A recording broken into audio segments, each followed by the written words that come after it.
गोविन्दाय नमो नमः। श्रीकृष्णाय नमो नमः। नारायणाय नमोस्तुते। उपस्थित परम सौभाग्यशाली भागवत प्रेमी भागवत भक्त वृंद, कल आपके सन्मुख भगवान श्री कृष्ण की उस अमृतमय रसधार का प्रवाह हुआ है, जिसमें ये जीव किस प्रकार से भगवत सानिध्य को प्राप्त होता है। जीव की तीन अवस्थाएं, जागृत अवस्था में मस्तिष्क, स्वप्नावस्था में कंठ और सुसुप्ति अवस्था में हृदय में वास के संदर्भ में चर्चा की। भगवान कहते हैं सर्वस्य चाहम हृदि सन्निविष्टो मत्त स्मृतिर्ज्ञानम अपोहनम च। मैं सबके हृदय में बैठा हूं। एक बात तो होती है सगुण ईश्वर की, और दूसरी बात होती है निर्गुण तत्व की। यहां पर जो चर्चा चल रही है, ये सगुण तत्व को लेकर के की जा रही है। ये सगुण ईश्वर सभी के हृदय में विराजमान है। सगुण ईश्वर जो समष्टि सगुणता का प्रतीक है। जब समष्टि रूप से ईश्वर विराजमान है, तो व्यष्टि उससे अछूता कैसे हो सकता है?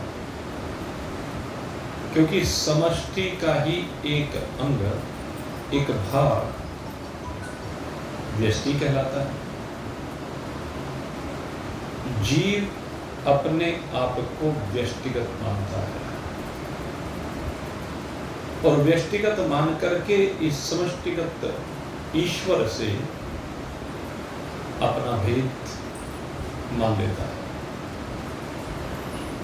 और जिस समय ये जीव इस भेद को समाप्त कर देता है, उसी समय इसके और ईश्वर के बीच की दूरी मिट जाती है। इसीलिए आगे जिस बात के ऊपर चर्चा प्रारंभ की थी, वेदैश्च सर्वैरहमेव वेद्यो वेदांकृत वेद विदेव चहम्। भगवान कहते हैं वेदांत कृत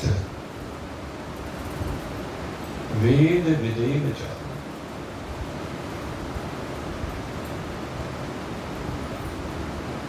कहता वेदों के द्वारा जिस तत्व को प्रमाणित किया जाता है, जहां जाकर के वेद अपने संपूर्ण दिव्यता को हमारे सम्मुख रख देते हैं, वो तत्व क्या है? कहता वही परमात्मा है। जो वेदवित होते हैं वो उस परमात्मा को जान जाते हैं।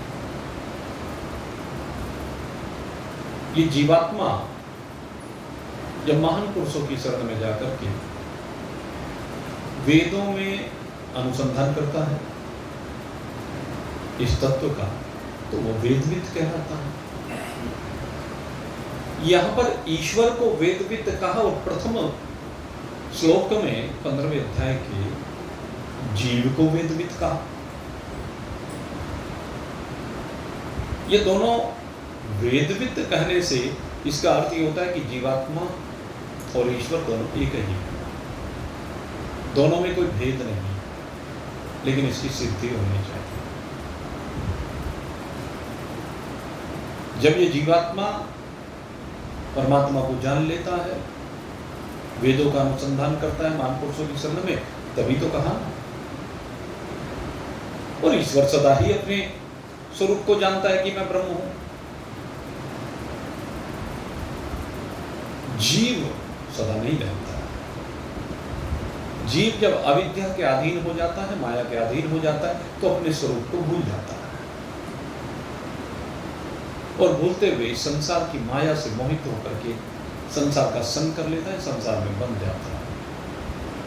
लेकिन जब किसी महान पुरुष की कृपा होती है, भगवान की दिव्य दृष्टि इसके ऊपर पड़ती है, इसके परोपकार के कार्यों के कारण कह लीजिए, इसकी जिज्ञासा के कारण कह लीजिए, भगवान देखते हैं कि अब इसके अंदर एक तड़प बन रही है, तो उस समय भगवान की दिव्य कृपा इसके ऊपर होती है। और उसकी कृपा किस रूप में होती है कि इसे किसी विशुद्ध संत से मिला देते हैं। और जब विशुद्ध संत इसके जीवन में आता है तो वह वेदों के ज्ञान का प्रकाश करता है। उस प्रकाश में इसको दृष्टि मिलती है और उस दृष्टि के द्वारा यह देखता है चराचर जगत में दृष्टि ज्ञानमय कृत्वा पश्येत ब्रह्ममयम जगत। ज्ञानमय दृष्टि होने पर चराचर जगत इसे ब्रह्म का स्वरूप दिखाई देता है, ब्रह्म से अतिरिक्त तो कुछ भी नहीं दिखाई। जब ये ब्रह्म का स्वरूप इसको दिखाई देता है, इसको कहते हैं ब्रह्मविद वेदविद। और ब्रह्मविद ब्रह्मेव भवति। वेद भगवान ने सिद्धांत दिया है कि जो ब्रह्म को जान जाता है वो ब्रह्म ही हो जाता है। जानत तुम्हारी होई जाई पाव देव ए मार्ग सोई जाप कृपा राम की होई। जिस पर राम जी की कृपा हो जाती है वो उस राम जी को जान जाता है और राम जी को जानते ही वो ब्रह्म ही हो जाता है। तो यहां पर जीवात्मा के लिए इसलिए वेदविद शब्द का प्रयोग किया गया है, क्योंकि वो जब आत्मज्ञान से संयुक्त हो जाता है, ब्रह्म को जान लेता है, तब उसको वेदविद कहा जाता है या ब्रह्मविद कहा जाता है। और ईश्वर जो सगुण ईश्वर है, क्योंकि सगुण ईश्वर ही सबसे पहली अभिव्यक्ति है। निर्गुण निराकार परमात्मा, उसमें जब विक्षोभ होता है, हलचल होती है, कंपन होता है, वाइब्रेशन होता है, जो भी अनेक सिद्धांत इसमें दिए गए हैं, या कह लीजिए उसमें स्फुरणा होती है, इच्छा होती है। यद्यपि ब्रह्म में इच्छा का कोई भाग है ही नहीं, ब्रह्म में इच्छा हो ही नहीं सकती, लेकिन स्फुरणा कही जाती है। और स्फुरणा कहाँ होती है? शक्ति में होती है। ब्रह्म में विराजित उसकी शक्ति में जब स्फुरणा होती है तो उस स्फुरणा के परिणाम स्वरूप ही वो सगुण रूप में प्रकट हो जाता है। यही ईश्वर कहलाता है। और सगुण रूप में प्रकट होने के बाद भी उसको मालूम है कि ये जो मेरी सगुणता है ये संसार का खेल खेलने के लिए है। मैं इस सगुणता से बिल्कुल विलग शुद्ध सच्चिदानंद का ब्रह्म हूं। तो ईश्वर को ये बोध सदा ही होता है। उसके बाद जब सृष्टि रची जाती है अविद्या के कारण, रजोगुण की प्रधानता के कारण और तमोगुण की प्रधानता के कारण भूतात्मक सृष्टि रची जाती है। तो भूतात्मक और जीवात्मक दो प्रकार की जो सृष्टि रची जाती है, इसका नियंता ईश्वर होता है। ईश्वर इसका नियंता बनकर के सब में व्याप्त होता है। ईशावास्यम इदम सर्वम। ईश्वर का इस सब में वास हो जाता है। इसी वास की बात यहां कर रहे हैं। सर्वश्च चाहम हृदय सन्निविष्टो। भगवान जो कह रहे हैं यही है वो व्यापक तत्व जो सबके हृदय में बैठा हुआ है। हृदय इसलिए कहा गया क्योंकि प्रेम हृदय में ही होता है। भाव हृदय से ही प्रकट होते हैं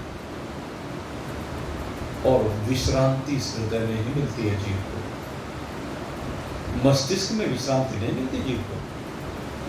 जब तक मस्तिष्क में विराजमान रहता है तो मस्तिष्क तो दौड़ा फिरता है भाई, मस्तिष्क तो संसार में धक्के खाता फिरता है भाई, मस्तिष्क तो जोड़ तोड़ करता फिरता है भाई। मस्तिष्क का कार्य यही है। मन एक संकल्प उत्पन्न हो जाए, उस संकल्प में ऐसा खोता है, उलझता चला जाता है, भ्रमता चला जाता है, अटकता भटकता चला जाता है। मन का ही तो खेल है सारा। मन संसार की रचना कर देता है और उस संसार में जीवात्मा उलझ जाता है। तो मस्तिष्क में तो उलझान है। आप देख भी लीजिए, संसार में जितने बुद्धिजीवी हैं भाई, उनके दिमाग इतने चलते हैं, बड़े कुशाग्र बुद्धि होते हैं, वो मेधावी होते हैं, प्रज्ञावान होते हैं, लेकिन दिमाग चलता संसार में है। जितने सफल व्यापारी हैं उनका दिमाग कहाँ चलता है? सभी सफल व्यापारियों का दिमाग व्यापार में चलता है। जितने सफल राजनेता हैं, बड़े बड़े पदों पर बैठे हुए हैं, प्रधानमंत्री, राष्ट्रपति, अन्य मंत्रीगण इत्यादि, उनका दिमाग सारे दिन कहां दौड़ता है? राजनीति में दौड़ता है। इस संसार में अपने वोट बटोरने में दौड़ता है।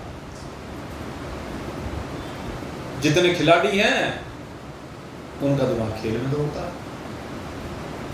जितने फिल्म में हीरो हीरोइन होते हैं उनको बस ये रहता है कि कौन सी अदा रोज मैं नहीं प्रकट करूं जिससे लोग फिदा हो जाए। रोज वो जोड़ तोड़ करने में रहता है। हाथ को कैसे मटकाऊं, पैर को कैसे मटकाऊं, कैसे कूद के दिखाऊं, नाच के दिखाऊं, बोल के दिखाऊं, ये होता है। तो मेरा कहने वाला तो बुद्धिजीवी सब हैं, अपने अपने क्षेत्र के सब विद्वान भी हैं, अपने अपने क्षेत्र में भाई निपुणता प्राप्त की वह योग्य हैं। भगवान ने जो संसार बनाया उसमें सभी फील्डों की अपनी अपनी, जितने फील्ड हैं सबकी अपनी अपनी विशेषताएं हैं, अपनी अपनी आवश्यकताएं हैं, सबकी जरूरत है संसार में। खेल व्यर्थ नहीं है, मनोरंजन व्यर्थ नहीं है संसार में। मस्तिष्क को खुला रखने के लिए ये चीजें भी जरूरी है। तो वो सब फील्ड है, लेकिन उन सब फील्ड में काम करने वाले जितने भी लोग हैं, संसार में जितने भी फील्ड है उनमें सब काम करने वाले लोग हैं, वे कहाँ घुसे रहते हैं? उनका मन कहाँ घुसा रहता है? एक दायरे में सीमित होकर के रह जाता है। एक क्षेत्र विशेष में उनका दिमाग काम करता है और वो क्षेत्र कौन सा है? क्षर। क्षर माने विनाशी। भगवान अगले मंत्र में कह रहे हैं, द्वाविमोह पुरुषलोके क्षरश्चक्षर एव च क्षरः सर्वाणि भूतानि कूटस्थोऽक्षर उच्यते। वो भाव वो कौन सी जगह है? क्षर। क्षर माने विनिष्ट हो जाने वाला। आज जो संरचना की वो कल विनिष्ट। एक खिलाड़ी ने आज बहुत अच्छा खेल दिखाया, सेंचुरी लगा दी, अगली बार 0 पे आउट हो गया। आज प्रशंसा हो रही थी, कल निंदा हो रही है। इसलिए खेलने में गलती को बेवकूफ थोड़ा ना भाई, वहां तक पहुंचा है, ऐसे ही नहीं पहुंचा है, लेकिन रोज सेंचुरी नहीं बना सकता, ये समझने की बात है। लेकिन यहाँ तो बुराई और बुराई रोज बन रहा है, रोज बिगड़ रहा है, रोज बनता है, रोज बिगड़ता है। स्वप्न का संसार रोज बनता है, रोज बिगड़ता है। आपका खेल रोज बनता है, रोज बिगड़ता है। एक बार में तृप्ति नहीं होती। विचार करके देखिए, रोज भोजन किया जाता है, सारा हजम हो जाता है, फिर कल फिर किया जाता है, परसों फिर किया जाता है, सब हजम होता चला जाता है। क्यों? क्योंकि जो आज भोजन किया वो विनाश को प्राप्त हो गया, विनिष्ट हो गया। जो वस्त्र पहने जाते हैं कुछ समय के बाद वो भी विनिष्ट हो जाते हैं, पुराने होने पर उतार दिए जाते हैं, अपना अपने भी दिए जाते हैं। तो ये जो मन है ये संसार में दौड़ता है, चाहे वो जागृत अवस्था हो चाहे वो स्वप्नावस्था हो। रोज उधेड़ बूढ़ में लगा रहता है, कुछ न कुछ कारस्तानी करता ही रहता है, उल्टा पुल्टा करता ही रहता है, मन का काम ही यही है। तो मेरे मित्रों, ये अनित्य में लिप्त है, ये शांति नहीं मिलती, विश्रांति नहीं मिलती। ये जीव इसलिए भटकता रहता है। लेकिन जब ये जीव इस भटकाव से परेशान हो और इसके मन में आता है कि अब मुझे शांति चाहिए, जब इसका भाव ये बनता है कि नहीं बहुत हो गया, बस क्या मिल रहा है यहां, जो रोज बनाता हूं रोज विनिष्ट हो जाता है, ये रहने वाला नहीं है। अभी बहुत सुंदर भजन सुना, ये संसार एक किराए का घर है और भाई इसको छोड़ के तो जाना ही पड़ेगा। अब इसके दिमाग में आने लगता है कि मैंने इतना बड़ा घोड़ा तैयार किया, इतना बड़ा साम्राज्य तैयार किया, सब छोड़ के जाना पड़ेगा। जिस दिन पंडित नेहरू देश के प्रधानमंत्री बने, सारे देश में जय जयकार हो रही थी, सारा देश उनका गुणानुवाद कर रहा था, सर्वत्र भारत माता की जय जयकार हो रही थी, न जाने क्या क्या हो रहा था। और पंडित नेहरू को एक देवता उस समय मान रहे थे। जय जयकार हुई पूरी, पूजे पूरे। धीरे धीरे समय बीता और पंडित नेहरू यात्रा पूरी करके चले गए भाई। उनके बाद इंदिरा गांधी जी आई, उनकी बड़ी जय जयकार हुई भाई। इतने लंबे समय तक आज तक कोई प्रधानमंत्री नहीं रहा जितने समय इंदिरा गांधी रही, और बड़ी धाकड़ नेता थी, बहुत पूजी। और अचानक दुर्घटना हो गई, गोली मार दी गई। और गोली मारने के बाद फिर क्या हुआ, ये संसार एक किराए का घर मालूम हो गया। चली गई इस किराए के घर को छोड़ करके, जनता रोने लगी, क्या होगा देश का, क्या होगा देश का। हमने देखा सड़कों पर हजूम हो गया, लोगों ने व्यापार बंद कर दिया कि देश का क्या होगा, देश का क्या होगा। लेकिन क्या उसके बाद देश नहीं चला? क्या संसार की रौनक कम हो गई? और उसके बाद तो फिर लाइन लग गई प्रधानमंत्रियों की। कितने प्रधानमंत्री आए और चले गए, आए और चले गए, अपनी अपनी बोली बोल करके सब चले गए। और अब भाई 11 साल से मोदी जी का डंका बज रहा, लेकिन कितने समय तक? क्या उनको मालूम नहीं कि किराए की गद्दी है? क्या उन्हें मालूम नहीं है कि अब ज्यादा समय नहीं है, कितने ज्यादा समय तुम यहां बैठे नहीं रह सकते? सबको पता है कितने साल बैठ सकते हैं, या 10 साल, क्योंकि आगे शरीर काम करेगा ही नहीं। अगर आयु हो भी तो शरीर काम करना बंद कर देता है, दिमाग काम करना बंद कर देता है। तो एक एक करके सबको चले जाना है भाई। और ये बात जब इस जीवात्मा की समझ में आ जाती है, चाहे वो किसी भी फील्ड में है, कि जाना है छोड़ करके, तब सोचता है अरे फिर मैं आया किस लिए था यहां? क्या ये जोड़ घटा करने के लिए आया था? मेरा यहां आने का प्रयोजन क्या रहा? क्या इस अनित्य के लिए आया था मैं? क्या इसको इकट्ठा करने के लिए, जिसको छोड़ के जाना ही है, उसके लिए आया था? उस समय इसका चिंतन होता। और जब ये चिंतन करता है, चिंतन करते करते करते तब इसकी आंख खुलनी प्रारंभ होती है कि मैं इसलिए नहीं आया था। ये तो रूंगा है, ये तो जीवन निर्वाह के लिए, कुछ समय के लिए भगवान ने जो भी व्यवसाय दे रखा है, लगा हुआ हो, असली काम तो भूल ही गया। मेरा यहां पर आने का प्रयोजन इस आवागमन के चक्र को सदा सदा के लिए निवृत्त करके जाने का था। मुझे मरना नहीं है, इसके दिमाग में आता है। कोई मरना नहीं चाहता। और जब जीवात्मा के दिमाग में यह आता है कि मुझे मरना नहीं है, लेकिन ये तो सारा संसार मरते जा रहा है। वो शरीर के मरने को अपना मरना मान रहा है, शरीर के जाने को अपना ज्यादा मान रहा है। और जब आंखें खुलती है तो कहते नहीं, शरीर के जाने से, शरीर के मरने से मैं मरने वाला नहीं हूं। अरे शरीर तो यही रह जाने वाला है। शरीर तो जब चिता की अग्नि पर रख दिया जाएगा तो जल करके भस्म हो जाएगा। मैं तो इसमें से बाहर निकल जाऊंगा।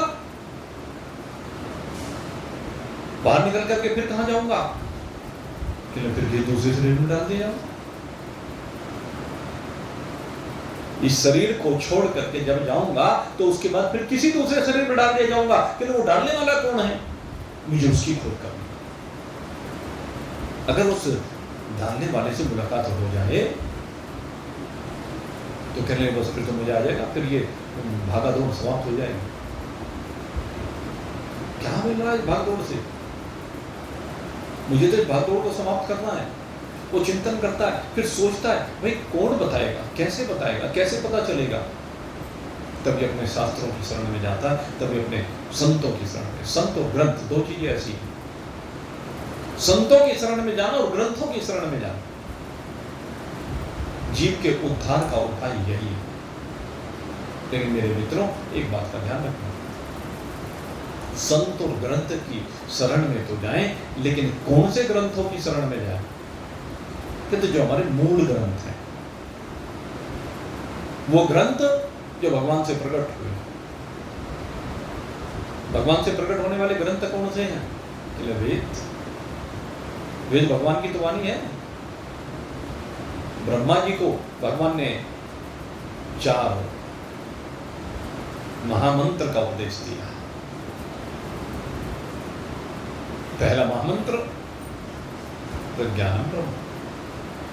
और इस प्रज्ञानम ब्रह्म के ऊपर जब ब्रह्मा जी ने चिंतन किया तो ब्रह्मा जी का वो चिंतन प्रज्ञान ब्रह्म के संदर्भ में वो ऋग्वेद कह रहा है। इसके बाद दूसरा महावाक्य प्रदान किया, और दूसरा महावाक्य जो प्रदान किया कहते तत्त्वमसि। कहते जिस ब्रह्म को जानने की बात की गई वो तू है। ब्रह्मा जी ने इस बात के ऊपर चिंतन किया कि मैं ब्रह्म हूं। कहले हाँ तू ही ब्रह्म है। चिंतन कर, और चिंतन प्रारंभ किया, और जब चिंतन में डूबते गए कि मैं ब्रह्म हूं, मैं ब्रह्म हूं, मैं ब्रह्म हूं, उसी से आगे ब्रह्मा जी ने जब शोधन किया तो शोधन करते ही उनको सामवेद का रूप दे दिया। ये शोधन, ये चिंतन, ये सामवेद कहलाया तत्त्वमसि। और तत्त्वमसि का शोधन करते करते करते फिर भगवान ने तीसरा वाक्य प्रदान कर दिया, अहम ब्रह्मास्मि। अब अहम ब्रह्मास्मि के ऊपर फिर से अनुसंधान हुआ, और ये अनुसंधान होते होते यजुर्वेद का प्रकटन हो गया। यह अनुसंधान ही यजुर्वेद कहलाता है। ये यजुर्वेद अहम ब्रह्मास्मि का बोध कराता है। और फिर एकत्व किया तत्त्वमसि और अहम ब्रह्मास्मि का। भगवान ने कहा तू ब्रह्म है। ब्रह्मा जी ने कहा हाँ मैं ब्रह्म हूं। कैसे? फिर प्रश्न किया कि कैसे? ये ब्रह्म है कौन? अयम आत्मा ब्रह्म। भगवान ने उपदेश दे दिया अयम आत्मा ब्रह्म का, कि हमारा जो ये आत्मा है यही ब्रह्म है। अथर्ववेद प्रकट हो गया। चिंतन यहीं से प्रारंभ होता है। सबसे पहले आत्मा को जानना पड़ेगा। अयम आत्मा ब्रह्म, ये जो हमारा आत्मा यही ब्रह्म है भाई, कोई दूसरी चीज ब्रह्म नहीं है, आत्मा ही ब्रह्म है। ये जो जीवात्मा है इसमें से जीव भाव को हटाना पड़ेगा तो आत्मा शेष रह जाएगा। जब तक जीव भाव ना रहेगा तब तक आवागमन बनता रहेगा, चलता रहेगा। आवागमन का कारण बना रहेगा, क्योंकि संसार में फंसा है, संसार की वासनाएं, संसार की इच्छाएं, संसार को इकट्ठा करना चाहता है, संसार में एक बसना चाहता है, तो जीवता बनी रहेगी। जब तक इसके अंदर से संसार का भाव नहीं मिटेगा तब तक ये जीवत्व मिटने वाला नहीं है। ये जीवत्व अविद्या कहलाता है, अज्ञान कहलाता है, नासमझी कहलाता है, भूल कहलाता है। इस जीवत्व को हटाना पड़ेगा, और जीवत्व से आपको आत्मा में आना पड़ेगा। स्थूल शरीर, सूक्ष्म शरीर और कारण शरीर, इन तीनों शरीरों की दीवारों को तोड़ना पड़ेगा पहले। स्थूल शरीर का असर तो सब देख ही लेते हैं। स्थूल शरीर तो भाई यहीं पर जल करके राख हो गया, मिट्टी हो गया, तो उसका असर तो रोज देखते ही है। लेकिन इसके अंदर जो विराजमान सूक्ष्म शरीर और कारण शरीर है, उनका क्या त्यावागमन उन्हीं का होता है। जीव उन्हीं को लेकर के एक शरीर से दूसरे शरीर में जाता है, उन्हीं संस्कारों को लेकर के जाता है। सारे संस्कार जो अब तक हुए हैं शरीर के अंत तक, वो सारे संस्कार साथ में जाते हैं। अज्ञान साथ में जाता है, विद्या साथ में जाती है, नासमझी भूल साथ में जाती है। जहां जाए वहीं पीछे रहती है या विद्या। एक बार जो है ऋषिकेश की बात है, वहां भीड़ चल रही थी, मेले का समय था। ये जो मेला ही कहते हैं हम इसको, चार धाम की जो यात्रा होती है, बहुत भीड़ होती है। तो वहां भीड़ में एक व्यक्ति गया था, और वो व्यक्ति अपनी पत्नी को साथ में लेकर के गया। अब घूमते घूमते वो पत्नी खो गई। अब जब वो पत्नी खो गई तो वो ढूंढने लगा, और ढूंढता रहा। जब मिली नहीं तो एक संत मिल गए। संत ने देखा भाई बड़ा परेशान हो रहा है, वो रो रहा था। कहले क्यों रो रहा है? कहले मेरी पत्नी खो गई। कहले पत्नी खो गई? कहले तेरा नाम क्या है? कहले मेरा नाम बेवकूफ है। बेवकूफ है? कहले अच्छा तेरा नाम बेवकूफ है, और तेरी पत्नी का क्या नाम? कहले फजीती। कहले बेटा फिर चिंता मत कर, बेवकूफ को तो फजीती हर जगह मिलेगी। जो बेवकूफ होता है उसको फजीती हर जगह मिलेगी, उसकी फजीयत हर जगह पर होनी है। तो जीव बेवकूफ है, ये जीव ही बेवकूफ है। जब तक ये बेवकूफ रहता है तब तक भगवान फजीती कराता रहता है। फजीती होती इसीलिए है क्योंकि बेवकूफ है, मूर्ख है। भगवान शंकराचार्य बार बार यही तो समझाते हैं, भज गोविंदम भज गोविंदम गोविंदम मोर। अरे मोर, गोविंद का भजन कर, परमात्मा का भजन करो। भजन क्या है? ये बैठ करके माला जपना, ये भी एक भजन है। लेकिन इस भजन की बात यह नहीं कहते हैं भगवान शंकराचार्य। वो कौन से भजन की बात करते हैं? कि वो भजन कर जिसके द्वारा तो शरीर भाव से बाहर निकल जाए, जिसके द्वारा तो इन इंद्रियों की कैद से पिंड छुड़ा ले। इन प्राणों को तृप्त करते करते जो तू सारी जिंदगी खराब कर देता है, कि इन प्राणों की तृप्ति करने के चक्कर में सारा जीवन जो तूने लुटा दिया है, वहां से निकल। भजन ये है, चिंतन कर कि ये क्या है? क्षरः सर्वाणि भूतानि। भगवान ने कहा क्षरः सर्वाणि भूतानि। के जितना भी ये प्रपंच पंचभूतों से बना हुआ सारे का सारा क्षर है, सारा ही विनाशी है। और तू कूटस्थोक्षर उच्यते है, तू तो कूटस्थ है। कूटस्थ समझते हैं कैसे? वैसे तो कूटस्थ को जो परिभाषित किया जाता है, आपने देखा होगा लोहार का अहिरण होता है।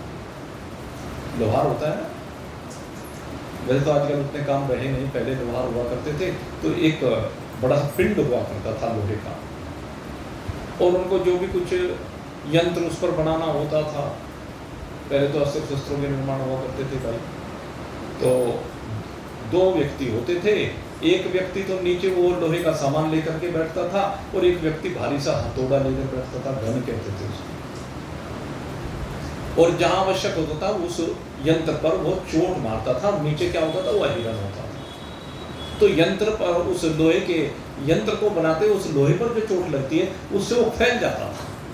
जितनी जहां आवश्यकता होती थी उस हिसाब से फैल जाता था, उसी हिसाब से वो चोट मारता था। घन की तेज चोट मारनी है, हल्की चोट मारनी है। अब कितनी चोट लगती रहो, लेकिन नीचे जो अहिरण होता था उसके ऊपर कहते कोई प्रभाव नहीं पड़ता था, वो ज्यों का त्यों रहता था, अपनी प्रतिष्ठा में। और उसके पीछे कारण क्या था? कह लगे उसमें लोहा कूट कूट के भरा हुआ।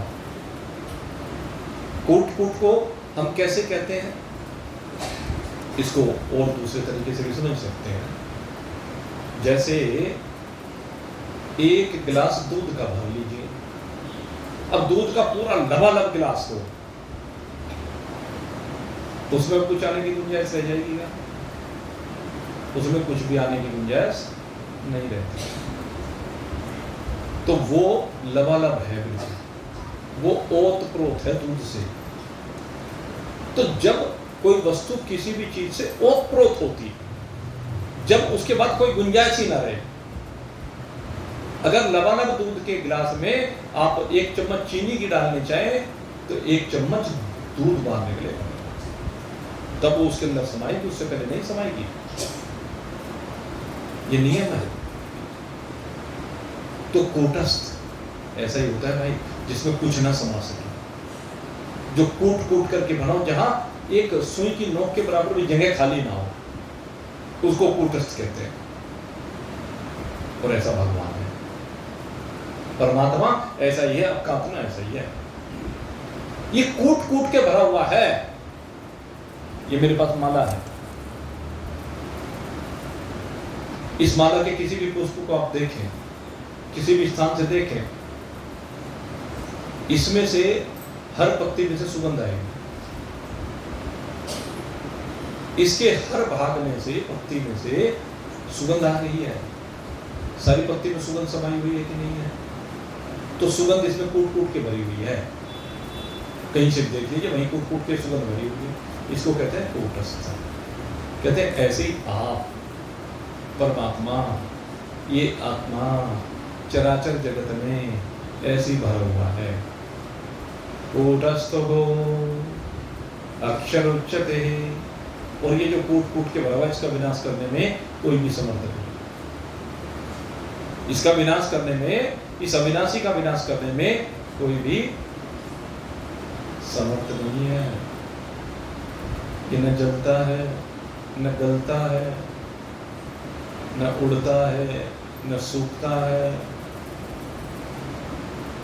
अब इसमें है ही नहीं, जल का प्रवेश नहीं है, अग्नि का प्रवेश नहीं है, आकाश का प्रवेश नहीं है, पृथ्वी का प्रवेश नहीं है, वायु का प्रवेश नहीं है, पंचभूतों का प्रवेश ही नहीं है इसके अंदर। क्यों प्रवेश नहीं है? क्योंकि ये जो भी सब कुछ है, ये सारे बाद में इसी से प्रकट होते हैं। ये बात 2-3 दिन से आपको समझाई जा रही है। सोने में आभूषण के आभूषण में सोना, अस्त्र शस्त्र में लोहा की लोहे में अस्त्र शस्त्र, माटी में घड़ा की घड़े में माटी। ये दो विरुद्ध चिंतन है।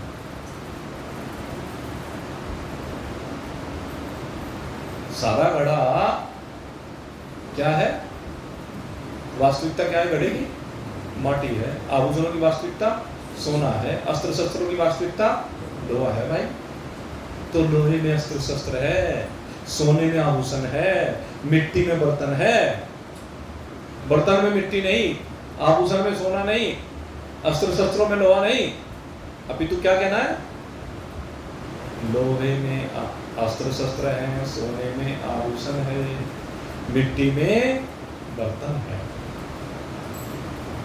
वो अधूरी विचारधारा है, ये व्यापक विचारधारा, ये सर्वत्र व्यापक जो विचारधारा है उसकी बात है।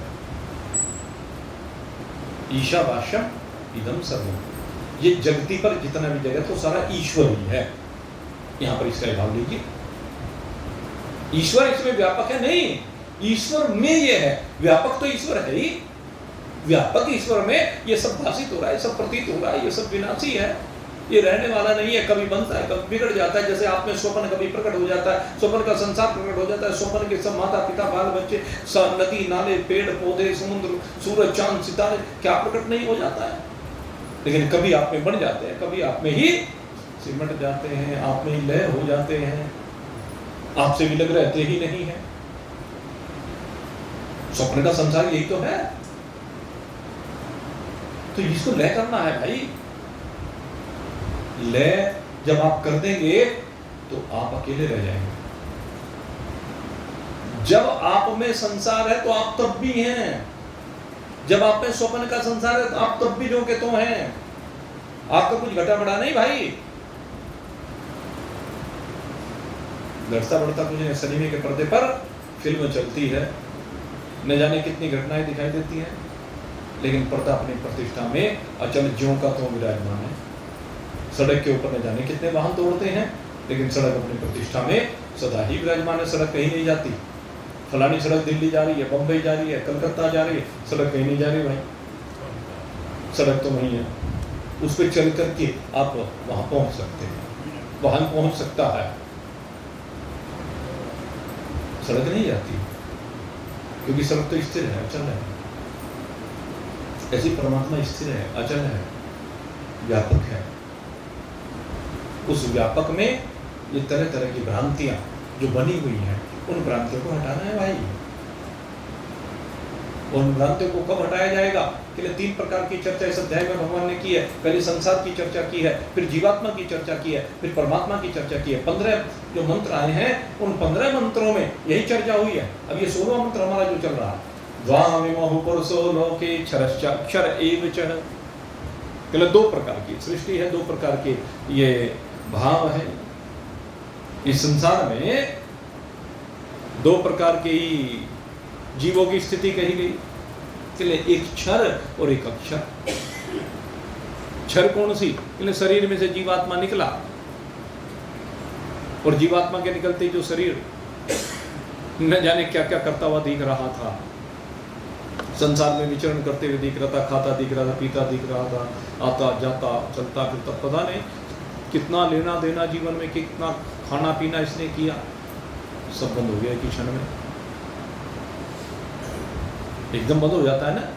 तो एक स्थिति तो ये होती है, कहते हैं इसको कहते हैं क्षर स्थिति, जड़ स्थिति, विनाशी स्थिति, अनित्य स्थिति, ना रहने वाली स्थिति, कुछ समय के लिए कल्पित स्थिति, कुछ समय के लिए दिखने वाली स्थिति केवल।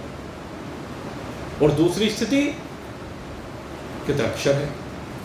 अक्षर कैसे? कहने लगे इसके अंदर जो विराजमान चैतन्य सत्ता है, इसके अंदर विराजमान जो जीवात्मा है, उसको यहाँ पर चैतन्य कहकर के संबोधित किया गया। कहते वो चैतन्य अपनी प्रतिष्ठा में जो का तो है भाई, वो तो इसे सूक्ष्म शरीर और कारण शरीर को लेकर इसमें से निकल के भाग जाता है, ये पड़ा रह जाता है, फिर उसका इसमें कोई मोह नहीं होता। जब तक शरीर के अंदर रहता है तो इसका मोह बना रहता है, और जब शरीर को छोड़ देता है फिर इस शरीर में कोई मोह नहीं रहता, फिर दूसरे जिस शरीर को धारण कर लेता है उसमें मोह हो जाता है, उससे चिपक जाता है। और जब तक ये मोह रहता है तब तक ये आवागमन चलता रहता है, क्योंकि मोह सकल व्याधि कर मूल। मोह क्या है? सारी व्याधियों का मूल यही है, सारी जड़ यही है। मोह से तो चिपका हो रहा है। मोह माने मेरा, जिसको मेरा कहता है उससे चिपक जाता है, इसी का नाम मोह है। मैं और मोर दो माए, ये जीव मैं, मेरा, तू, तेरा, इसी में फंसा हुआ है। यही इस जगत की माया है। इस माया के फंद से बाहर निकलना भाई, नहीं तो जब तक गले में फंद पड़ा रहेगा तब तक मरता रहेगा भाई। मर ही रहा है, रोज मर रहा है, तिल तिल करके मर रहा है। और मरने का कारण यही है, जो अपना नहीं है उसको अपना समझ बैठा है, जो अपना है नहीं उसको अपना समझता है। अरे तेरा नहीं, ये काम चला हुआ है संसार की यात्रा, और जैसा प्रारब्ध के अनुसार भगवान दे रहा है, तेरे पुरुषार्थ के कारण भगवान दे रहा है, तो इसका सदुपयोग करना सीख। ये इदम नमम की भावना के साथ कि केवल मेरे लिए नहीं है, अपितु ये क्या है? ये संसार के लिए है। आहुति देते हो, जब यज्ञ में आहुति आप देते हैं, अग्निहोत्र यज्ञ करते हैं, उसमें क्या कहा? ओम अग्नये स्वाहा इदम अग्नये इदम नमः। आपने अग्नि प्रज्वलित की, समिधाएं लगाई, उसमें आहुति देनी प्रारंभ की, घृत की आहुति दी। 1 चम्मच घृत में लिया, 1 चम्मच घृत लिया आपने और आहुति दे दी अग्नि को, और कहने लगा देखो अब ध्यान करना है यहाँ पर। आपने 1 चम्मच घृत लिया, 1 चम्मच घृत को आपने अग्नि को समर्पित किया। हे अग्निदेव, ये आहुति मैं आपको दे रहा हूं, ये आहुति समष्टि हो जाए, ये आहुति समष्टि रूप धारण करे। भावना क्या है? ये आहुति समष्टि रूप को धारण करके आपके दिव्य तेज को समस्त जगत में प्रवाहित करने वाली हो, सबको ऊर्जा प्रदान करने वाली हो, सबको शक्ति प्रदान करने वाली हो। ये भाव यहाँ पर जगत के लिए। और फिर क्या किया आपने, वो आहुति समर्पित करने के बाद जो अवशिष्ट बचा उसको क्या किया, एक जल की कटोरी रखी जाती है, उस जल की कटोरी में उसमें से जो बचा उसकी एक छींटा सा उसमें डाल दिया जाता है, एक बूंद भी नहीं होता, छींटा से ही होता है वो बचा हुआ, वो डालते हैं। और क्या कहते हैं, एदम नामम, कहते हैं आहुति जो मैंने आपको प्रदान कर दी है ये मेरी नहीं है, मेरी क्या है, यज्ञ शिष्टामृत भुजो यान्ति ब्रह्म सनातन। कहले ये यज्ञ करने के बाद, क्योंकि अब मैं इस चम्मच में से इसको उतार करके आपको नहीं प्रदान कर सकता, इसलिए इसे आपके प्रसाद के रूप में मैं स्वीकार करता हूं। वो पूरी चम्मच संसार के लिए है और आपके लिए क्या है, वो जो बचा हुआ है वो अवशिष्ट है। और कहते हैं जो उस अवशिष्ट को ग्रहण करता है, जो उस बचे हुए को ग्रहण करता है, यज्ञ शिष्टामृत भुजो यान्ति ब्रह्म सनातनम, वही ब्रह्म को प्राप्त करता है। क्यों? क्योंकि उसकी आसक्ति समाप्त हो जाती है, संसार में से उसका चिपकाव समाप्त हो जाता है, वो संसार को अपना समझना बंद कर देता है। वो संसार की सेवा तो करता है, लेकिन कहते हैं संसार मेरे लिए नहीं है। संसार को परिपुष्ट करने के लिए, संसार को सुख पहुंचाने के लिए वो लगा तो रहता है, लेकिन कहता है मेरा कुछ नहीं है इसमें, ये जो भी कुछ है परमात्मा जाने, मैं तो इस सबसे विलग, मेरी वास्तविकता क्या है, शुद्ध सच्चिदानंद घन ब्रह्म है।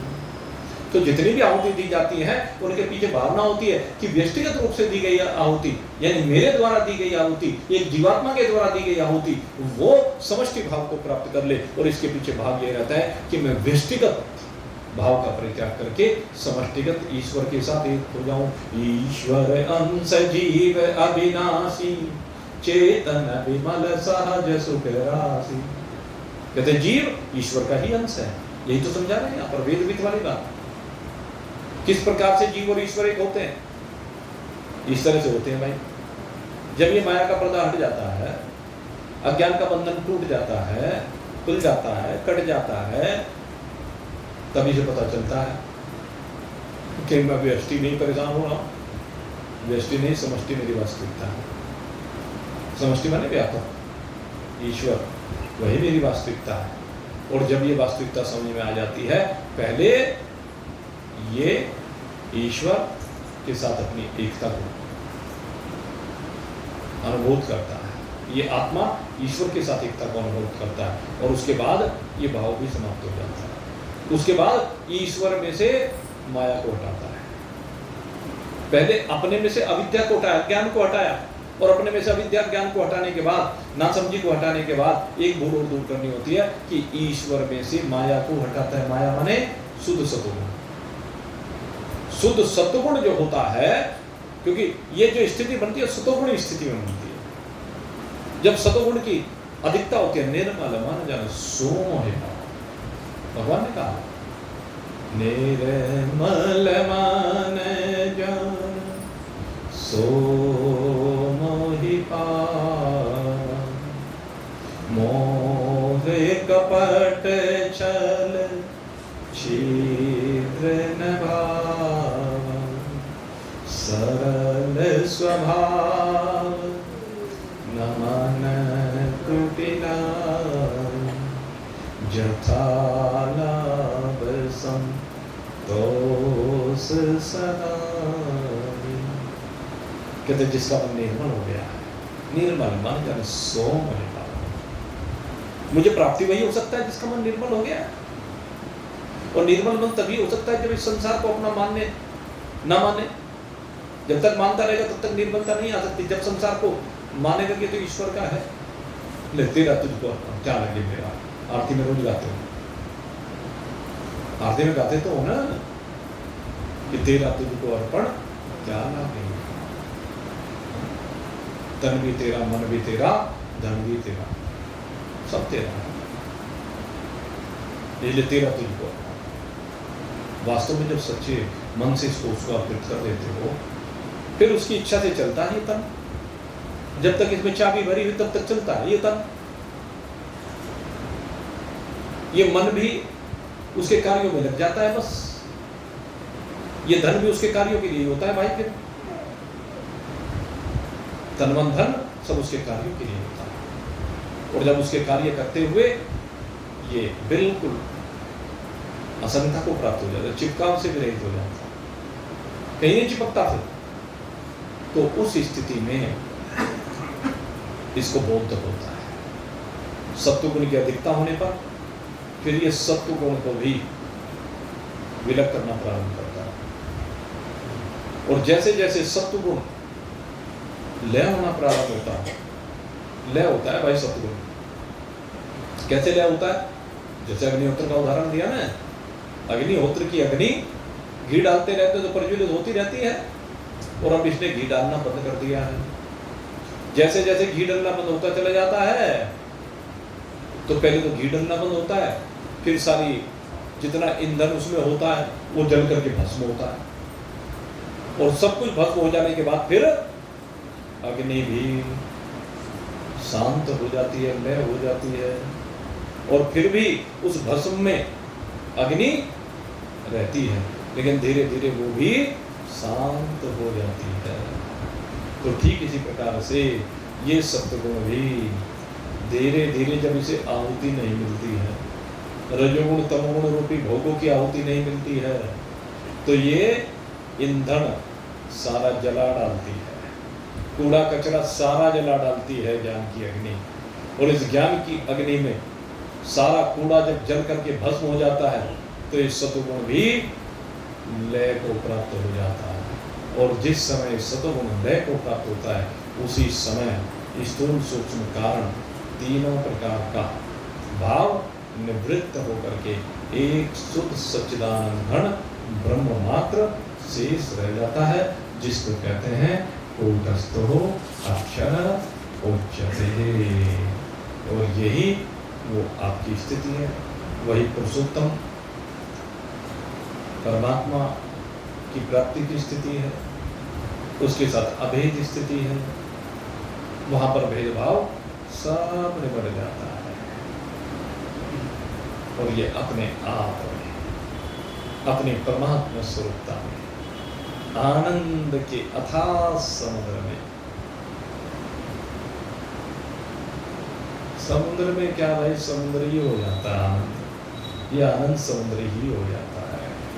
जैसे गंगा जी सागर ही हो जाती है भाई, गंगा जी थोड़ा रहती है, फिर ऐसे जीव नहीं रहता है, ईश्वर नहीं रहता है, केवल एक शुद्ध सच्चिदानंद घन ब्रह्मात्र शेष रह जाता है। यही हम सबकी एक वास्तविकता है। तो इस वास्तविकता को आप अनुरोध करें, आप सभी के लिए बहुत बहुत शुभकामना करते हुए आप यहीं पर आज के सत्संग को विश्राम दे देते हैं। परसों फिर आपकी सेवा में उपस्थिति होगी, कल का विश्राम रहेगा। बोलिए सच्चिदानंद भगवान की